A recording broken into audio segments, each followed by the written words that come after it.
മുകേഷിനെതിരെ ആരോപണവുമായി casting director ടെസ് Joseph പലതവണ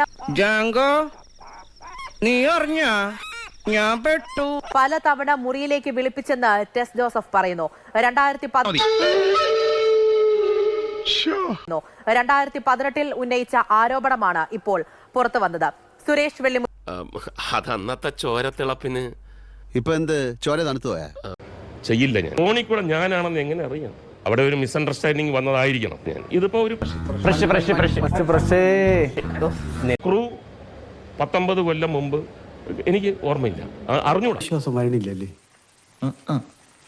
ഈ കഥയ്ക്ക് അങ്ങനെ ഒരു കുഴപ്പമുള്ളൂ. അത് ഓർമ്മിപ്പിക്കുന്നു. നിയമം അധികാരമുള്ളവർക്ക് വേണ്ടിയാണെന്നും സ്ഥിതി മെച്ചപ്പെടുമെന്ന് എങ്ങനെ കരുതാനാകുമെന്ന് പുതിയ വിവാദങ്ങൾക്കിടെ ടെസ് ചോദിക്കുന്നു. ഏഞ്ചൽ മേരി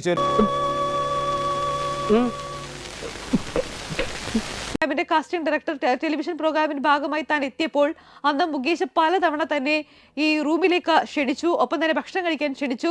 ഏറ്റവും ഒടുവിൽ ഇനി അങ്ങനെ ഒന്നും സംഭവിക്കില്ല, ഞാൻ ഉറപ്പു തരുന്നു, പ്ലീസ്. തന്റെ റൂം മുകേഷിന്റെ റൂമിനരികിലേക്ക് മാറ്റുന്ന തരത്തിൽ വരെ ഇടപെടൽ നടത്തി എന്നുള്ളതായിരുന്നു അന്ന് അവർ തുറന്നു പറഞ്ഞത്. ഭയന്നു പോയ താൻ അത് ഞാൻ പിന്നെ ഫസ്റ്റ് ഓഫ് ഓൾ എനിക്ക് അതിനെപ്പറ്റി ഒന്ന് റീകളക്ട് ചെയ്യാൻ പറ്റുന്നില്ല. പിന്നെ എൻ്റെ ഒരു സ്വഭാവം വെച്ചുകൊണ്ട് ഒരിക്കലും അങ്ങനെ ചെയ്തിട്ടില്ല, ചെയ്യില്ല. സംശയമൊന്നുമില്ലല്ലേ? ഞാൻ പോകുന്നു. Bye bye.